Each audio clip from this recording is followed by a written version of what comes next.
જય માતાજી, જય શ્રી રામ. કેમ છો મિત્રો? તો નવા બ્લોગમાં તમારું સ્વાગત છે. આજે આવે છે ખેતર પટો ટ્રકવા. ખેતર જઈને તમને બતાવું કે મારું ખેતર કયું. ભરત આવેશ હલો પટો લઈને આવેશ. હાલો તમને બતાવું ચાલો ખેતર જઈએ. ખેતર અમારું ખેતર છે. ઓલા થાંભલા લઈને કરતું આ સેટા સુધી આ બીજું અમદરાવાળાનું છે.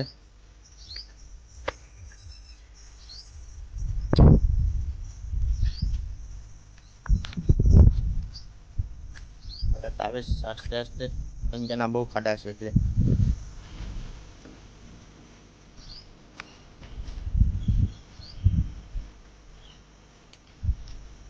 3 દિવસ પહેલા આમાં ખાતર નાખ્યું તો બિયારણ બહુ વધી જતું તો મારા ઘરના કે ઓટો રાખવી નાખીએ. આજે ઓટો ટ્રક કરવા તો બ્લોગ જોવા માટે બન્યા રહેજો. મેં લાઈક શેર અને સબસ્ક્રાઈબ કરવાનું હવે કેટલું ચાલે.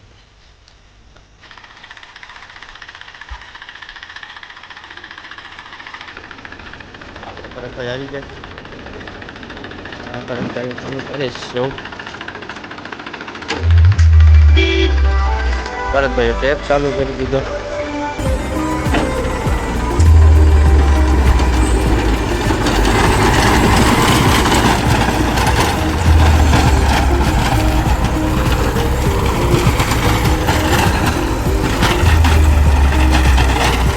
ભરતભાઈ તો ઘર કરતા ચાલી આવી પાસે 2-2.5 કલાક જેવું થશે. ત્યાં સુધી બ્લોકમાં બન્યા રહેજો બરાબર.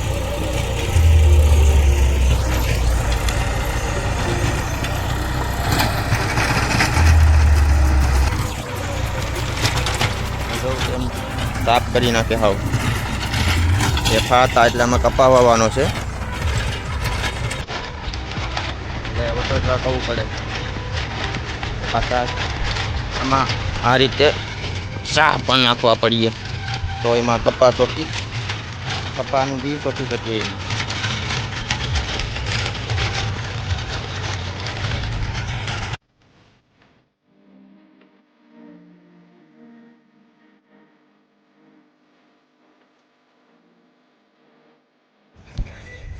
આ ખેતર તમને બતાવી દીધા મારા કાકાના ને મારા નાના કાકા બેના ખેતર તમને બતાવું. ચાલો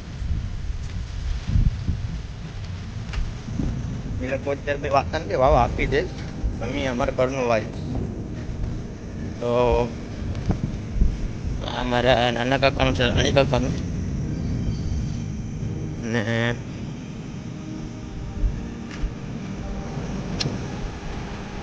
હા મારા અજણ કાકાનું છે. મારા પપ્પા પછીના અજણ કાકા એના પછી વરચાંગ નહીં હા વરચાંગ કાકા રમણી. તો મારા વરચાંગ કાકાનું ખેતર તો ભાઈ આને શું થયું મને એમ લાગ્યું કે હલવાઈ ગયું. તો મિત્રો આ છે નદી. પેલા ચાલુ હતી પણ આ જ્યારે બાયપાસમાં રોડ બન્યો એટલે આ બંધ કરી દેવો મેં એવી. નદી પહેલાં પાણી આવતું પણ આ બાયપાસ જ્યારથી બન્યો ત્યારથી આ નદી બંધ કરી દીધી. હવે પાણીના બહુ ધાંધિયા છે. પાણી નથી. પાણી વગર કેમ વાવું? ચોમાસાની વાવણી એક થાય પાણી વગર ટાઈમ ગયા છે. શું કરવા કંઈ ખબર પડતી નથી. દરિયામાં ધંધો કરવા જાય પણ દરિયામાં કંઈ પહેલાં જેવું વેચવું નથી હવે.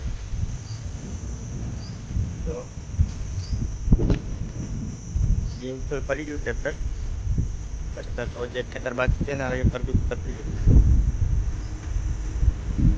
ને બતાવીશું પછી બ્લોગમાં બન્યા રહે. નવા હોય તો સબસ્ક્રાઈબ કરવાનું ભૂલતા. ચાલો ફાઇનલી આપણે ખેતર પૂરું થઈ તો ભરતભાઈ ઓલા ખેતરમાં વહી ગયા.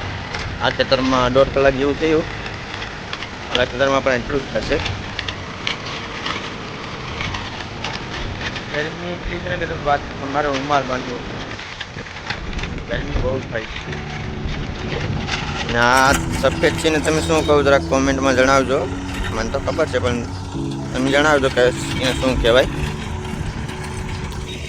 તો બ્લોકમાં બન્યા રહેજો. આ ખેતર ચાલુ કરી દીધું હવે. ભરતભાઈ બહુ ટ્રેક્ટર રાખ્યો.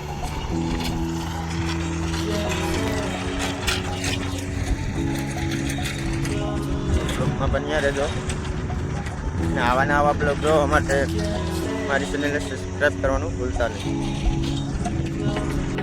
તો મિત્રો મને એક ચીજ મળી, ચાલો હું તમને બતાવું.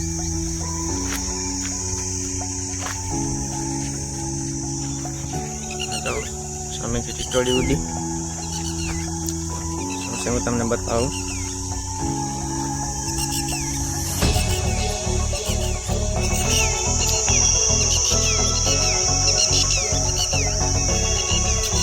જો મિત્રો ટીટોડીના ઈંડા છે અહીંયા. ભરતભાઈ મેં પહેલાં કીધું હતું કે ટીટોડીના ઈંડા છે એટલે મેં લાકડી ખૂતાડી દીધી અહીંયા. ભરતભાઈ આમેથી પછી ટ્રેક્ટર વાળીને અહીંયા લઈ લીધું. અહીંથી મૂકીને આમ ગયા. ત્યાંની ટીટોડીયું ગાંગટ્યું હતું પણ મને એમ કે 10 બચ્ચાને હશે, ઘણા બધા પણ મળ્યા નહીં. નજર પડી જોયું તો બેઠી હતી થોડી. હું જોવા ગયો તો ના ઈંડા તો ભરતભાઈને કહી દીધું કે ઈંડાથી ધ્યાન રાખજો. તો કે હા કાંઈ વાંધો નહીં. તો હવે આ ખેતર પણ પૂરું થવા આવી ગયું. આમાં એક ઉથલ બાકી છે. હવે ફાઇનલી આપણું ખેતર પૂરું થઈ ગયું જોઈ શકો છો.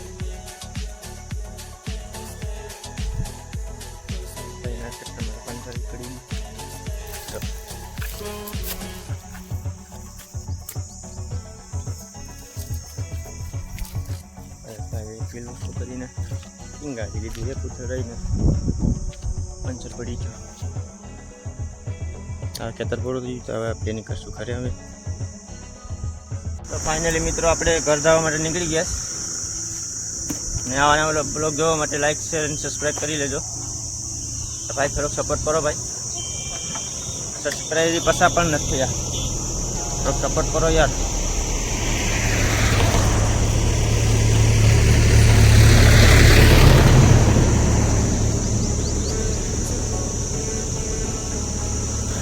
આજના માટે આટલું જ.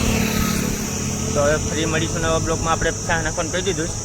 ચા નાખવા આવશે ત્યારે આપણે બીજો બ્લોગ બનાવશું. આજના માટે એટલું જ. જય શ્રી રામ, જય માતાજી, Radhe Radhe. Channel like share અને સબસ્ક્રાઈબ કરવાનું ભૂલતા નહીં. તો બાય બાય મિત્રો.